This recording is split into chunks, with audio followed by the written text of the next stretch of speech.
हे students, मैं पूनम यादव सृजन academy में आपका स्वागत करती हूँ। आज हम पढ़ने जा रहे हैं व्यंजन संधि। इससे पहले हम स्वर संधि पढ़ चुके हैं। स्टार्ट करते हैं।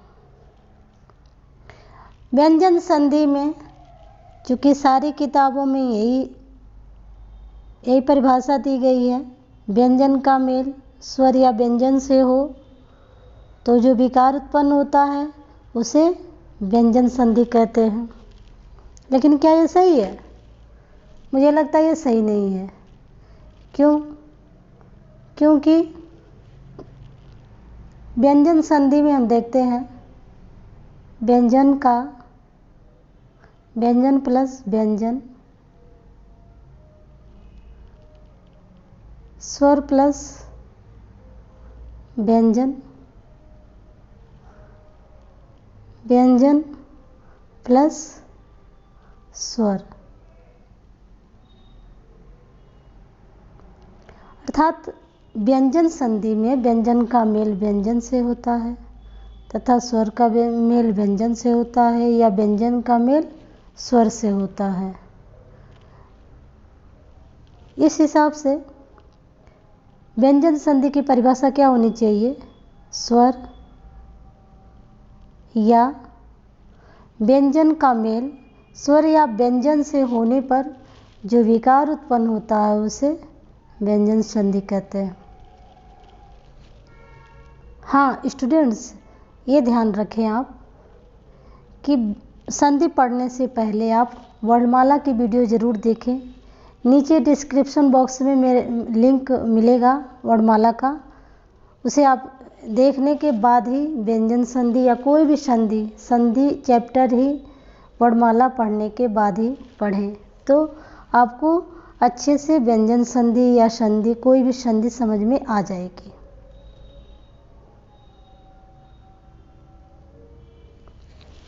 स्टार्ट करते हैं व्यंजन संधि को। व्यंजन संधि में जैसे वाक प्लस ईश, यहाँ पर क्या है? ये आपका व्यंजन है और ये आपका स्वर है। यहाँ व्यंजन और स्वर का मेल हुआ और विकार क्या उत्पन्न हुआ? क ग के रूप में परिवर्तित हो गया और आपका शब्द बन गया वागीश। शब्द आपका बन गया वागीश। ये रहा आपका वागीश। उसी तरह से उत प्लस आहार, शब्द बन गया आपका उद्धार। व्यंजन संधि के नियम। व्यंजन संधि का पहला नियम हम देखते हैं, क्योंकि हमने वर्णमाला में पढ़ रखा है जितने भी स्पर्श व्यंजन हैं क से लेकर के म तक, ये आपके स्पर्श व्यंजन हैं और ये सारे वर्गीय व्यंजन हैं। वर्गीय व्यंजन कैसे हैं? जैसे क, ख, ग, घ और ये अंग। ये क वर्ग के व्यंजन हैं और प्रत्येक वर्ग में 5-5 व्यंजन हैं। जैसे च वर्ग में च, छ, ज, झ, य। तो ये आपका ये प्रथम वर्ड है, ये आपका द्वितीय, ये आपका तृतीय, ये आपका चतुर्थ और ये आपका पंचमाक्षर। इसी हिसाब से प्रत्येक वर्ग का जो प्रथम वर्ड है क, च, ट, त, प, इनका मेल किससे हो रहा है? किसी स्वर से हो रहा है या किसी भी वर्ग के तीसरे या चौथे वर्ड से हो रहा है या किसी अंतस्थ व्यंजन से हो रहा है। अंतस्थ व्यंजन है य, र, ल और व, यानी कि वर्ग के पहले वर्ड का किसी भी स्वर या किसी भी वर्ग के तीसरे चौथे वर्ड या अंतस्थ व्यंजन या र, ल, व से मेल हो तो वर्ग का जो पहला वर्ड है वह तीसरे वर्ड में परिवर्तित हो जाएगा।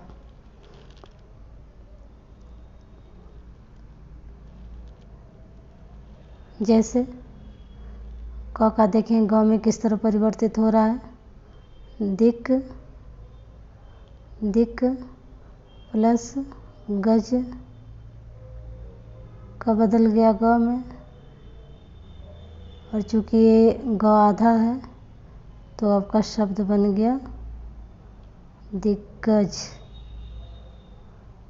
दिग्गज शब्द बन गया।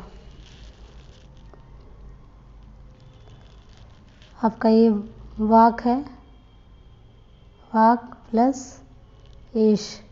इसमें देखिए व्यंजन और स्वर का मेल हो रहा है, यानी कि वर्गीय व्यंजन में क वर्ग का जो प्रथम वर्ग है वर्ड है उसका मेल किससे हो रहा है, स्वर से हो रहा है। क परिवर्तित हो गया ग में, और ग में चूँकि ई का सहारा मिल गया तो ग कंप्लीट होकर के बड़ी ई बन गया गी, और श बचा हुआ यहाँ ले लिए और वा यहाँ ले लिए, और आपका शब्द बन गया वागीश। ठीक उसी तरह से ये आपका दिक, दिक प्लस अंत शब्द बन गया आपका दिगंत।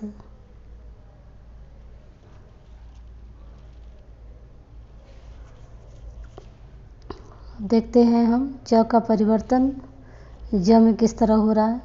जैसे अच प्लस अंत, अवध च जो है बदल गया ज में, ज को अ से सहारा मिल गया, ज कंप्लीट हो गया, हलंत नहीं रहेगा। यहाँ अ बचा हुआ है और यहाँ पे त बचा हुआ है, और आपका शब्द बन गया अजंत। इसी तरह से देखें अच प्लस आदि शब्द बन गया आजादी।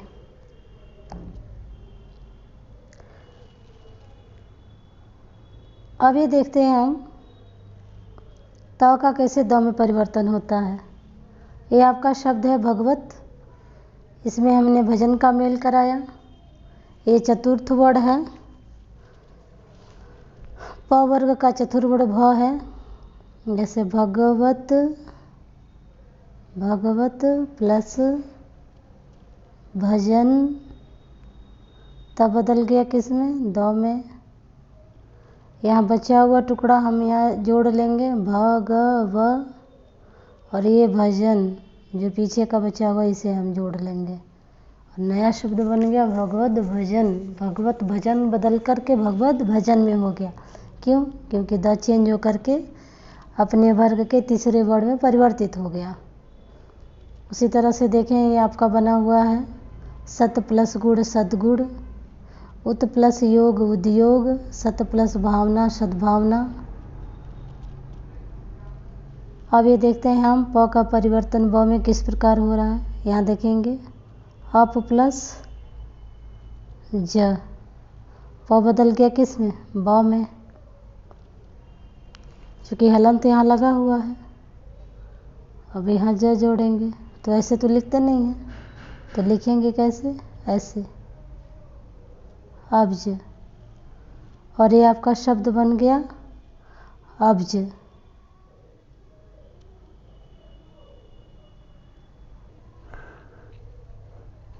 ये उसी तरह से देखेंगे ये आपका अप प्लस धी, जो प है वो चेंज हो गया ब में, अपने ही वर्ग के तीसरे वर्ण में, नया शब्द बन गया अवधि।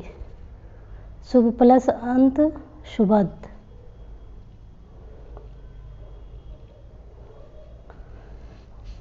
अब जो है ये व्यंजन संधि का दूसरा नियम है पंचमाक्षर का नियम। ये आपके पंचमाक्षर हैं अंग, अंग, अड़,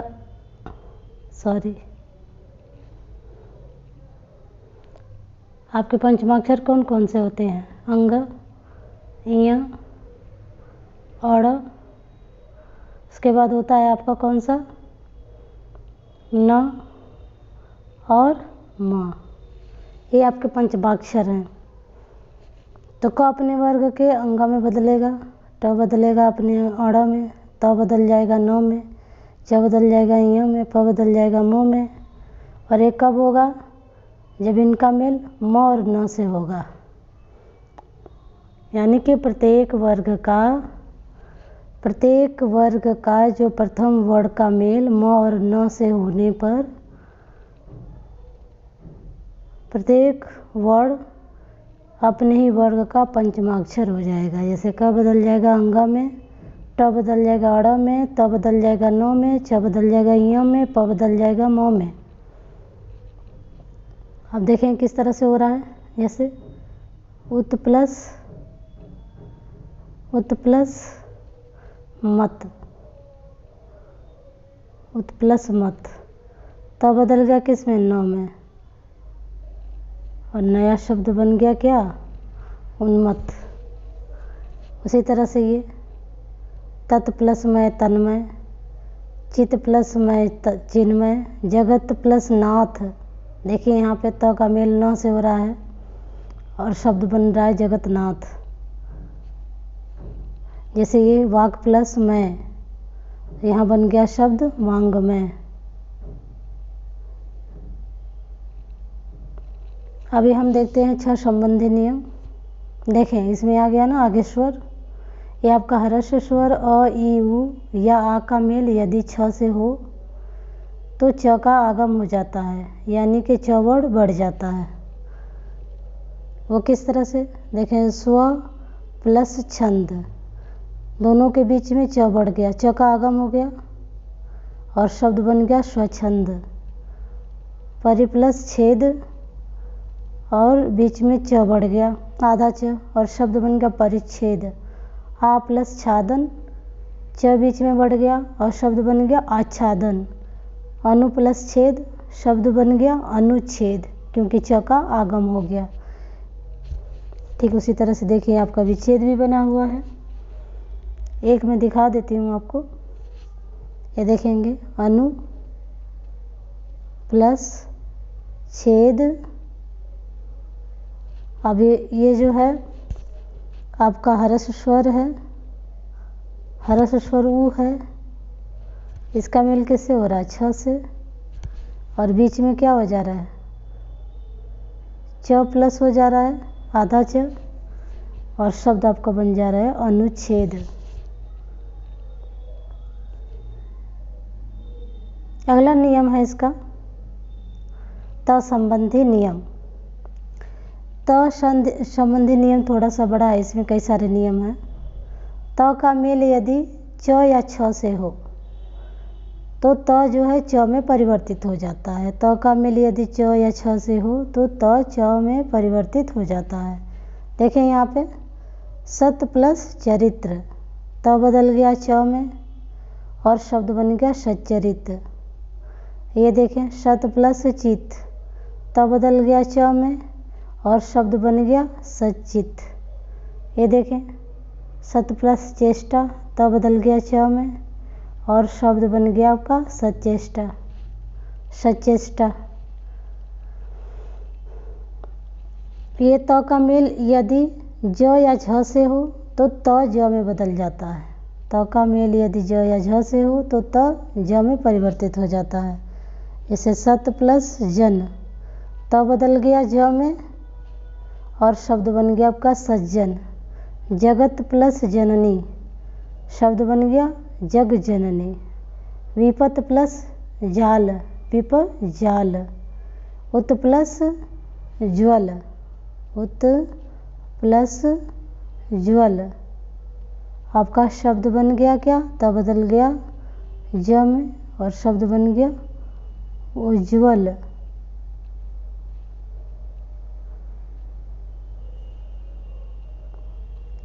यहाँ देखें त का मेल यदि ट या ड से हो तो त है वो त क्या है? त ट में या ड में परिवर्तित हो जाएगा। जैसे देखें बृहत प्लस टीका, शब्द बन गया बृहत टीका। क्यों? क्योंकि जो त है वो ट में बदल गया। बृहत प्लस टीका, त बदल गया ट में और शब्द बन गया बृहत टीका, ये जोड़ लेंगे दोनों तरफ के टुकड़े, शब्द बन गया बृहद टीका। उसी तरह से बना हुआ है आपका, देखें उत प्लस डयन, शब्द बन गया उड्डयन। त का मेल यदि ल से हो तो त जो है, जो त है वो ल में बदल जाता है, जैसे तत् प्लस लीन, त बदल गया ल में, शब्द बन गया क्या, तल्लीन।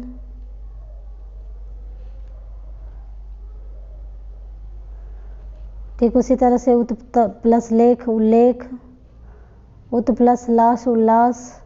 ये देखें त का मेल यदि श से हो रहा है तो त तो बदलता है च में, लेकिन श जो है वो छ में बदल जा रहा है। त का बाद अगर श आता है तो त च में बदल जाएगा और श छ में बदल जाएगा। ये देखें यहाँ पे उत प्लस श्वास, त किस में बदल गया, छ में बदल गया। श किस में बदल गया, छ में बदल गया। और नया शब्द बन गया क्या, उच्छ्वास, ये बन गया आपका उच्छ्वास। यदि त का मेल ह से हो, त का मेल यदि ह से हो तो त द में बदल जाएगा और ह जो है वो ध में बदल जाएगा। त द में बदल जाएगा, ह ध में बदल जाएगा। जैसे तत् प्लस हित, तत् प्लस हित, त बदल गया किस में, त बदल गया किस में आपका, द में बदला। और जो है ये जो है ही की जगह ढी हो गया और यहाँ त जोड़ देंगे और यहाँ त ला देंगे, शब्द बन गया तद्धित। इसको ऐसे भी लिखते हैं तद्धित। ठीक उसी तरह से ये भी शब्द आपके बने हुए हैं, देखें उत प्लस हार उद्धार, उत प्लस हत उद्धत। तो ये आपका हो गया त संबंधी नियम। अब देखते हैं म संबंधी नियम है। म संबंधी नियम में आपके 3 नियम आते हैं। एक तो म का मेल अगर स्पर्श व्यंजन से हो तो म जो है वो पंचमाक्षर में चेंज हो जाता है। दूसरे नियम में म का मेल अगर अंतस्थ व्यंजन या किसी स्पर्श व्यंजन से होता है तो ये म जो है अनुस्वार में बदल जाता है, अनुस्वार में। और ये जो है पंचमाक्षर में स्पर्श व्यंजन से यदि मेल होता है। या म का मेल अगर म से होता है तो कोई बदलाव नहीं होता। ये म के 3 नियम हैं। म का ये तीसरा नियम मैंने यही दे रखा है, देखें सम प्लस मान, कोई परिवर्तन नहीं हुआ। म का मेल म से हुआ तो सेम टू सेम हम उतार लिए, सम्मान। इसी तरह से सम प्लस मति सम्मति। और जो बचे हुए 2 नियम उनको देख लेते हैं हम। ये जो पहला है पंचमाक्षर का नियम, पंचमाक्षर के नियम में जैसे सम प्लस कलन,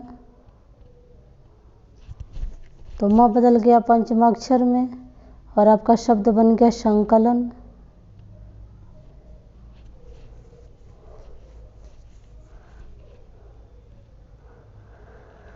जैसे एक और शब्द हम लेते हैं, जैसे गम प्लस गा, ये आपका पंचमाक्षर में बदल गया और आपका शब्द बन गया गंगा। जैसे सम प्लस चय का किस में बदल गया, य में, और आपका शब्द बन गया क्या, संचय। ऐसे भी लिखते हैं संचय, अनुस्वार लगा करके। आजकल जो पंचमाक्षर है वह हिंदी में वो है अनुस्वार के रूप में प्रयोग होता है। ये दूसरा नियम हम देखते हैं, म संबंधी नियम जो था, जैसे अनुस्वार जो है बदल रहा है आपका, अरे जो म है आपका अनुस्वार में बदल जाएगा। कैसे बदलेगा, एक बार और देख लेते हैं।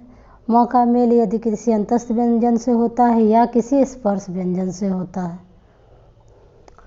जैसे सम प्लस योग, सम प्लस योग। ये म आपका बदल गया अनुस्वार में, स हमने यहाँ ला दिए और ये आपका योग, तो कि अंतस्थ व्यंजन है बाद में, आपका शब्द बन गया संयोग। इसी तरह से आपका देखें, एक और देख लेते हैं, सम प्लस विधान और म बदल गया अनुस्वार में, तो आपका शब्द बन गया क्या, संविधान। ये म संबंधी नियम हो गया आपका। अब हम देखते हैं न संबंधी नियम।